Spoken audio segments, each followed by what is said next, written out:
নমস্কার বন্ধুরা, আবার একটা ব্লগে আপনাদের সঙ্গে হাজির হয়ে গেলাম। আজকের এই ব্লগের শুধুমাত্র দুটো চারটে কথা আপনাদের সাথে শেয়ার করব, যে কথাগুলো না বললেই নয়, যে কথাগুলো আমাদের দৈনন্দিন জীবনের সাথে জড়িত এবং দৈনন্দিন জীবনে ঘটে থাকে। দেখো, দৈনন্দিন জীবনে এইটা ঘটে থাকে, মানুষের প্রতিদিন চলার পথে মানুষ প্রতিদিন কিছু না কিছু জিনিসের সঙ্গে ফেস করে। সেটা হচ্ছে, প্রথম কথা যদি আমি ঘর থেকে তুলি, তাহলে স্বামী স্ত্রীর মধ্যে ঝগড়া, খুঁটিনাটি যে কোনো না যে কোনো ঝগড়া রয়েছে।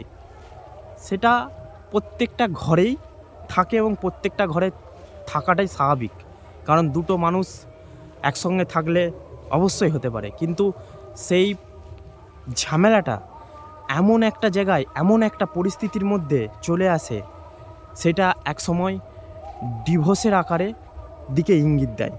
অতএব প্রত্যেকটা ফ্যামিলি, প্রত্যেকটা ঘরের সংসারের ক্ষেত্রেই এটা বলবো যে অবশ্যই আপনারা সংযতভাবে সব কিছু মেনটেন করে চলুন, সংযতভাবে একে অপরের কথোপকথন বা কথাবার্তা সেইটা বলুন, কারণ কথাবার্তার মধ্যেই সব কিছু আছে।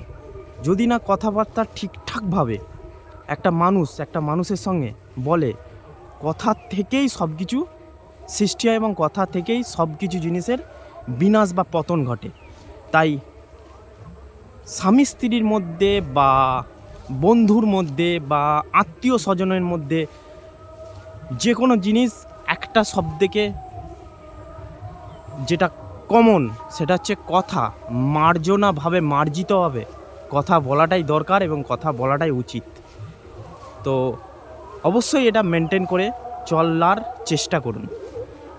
সো আজকের জন্য এটুকুনি, দেখা হচ্ছে পরের ভিডিওয়। ভালো থাকবেন, সুস্থ থাকবেন।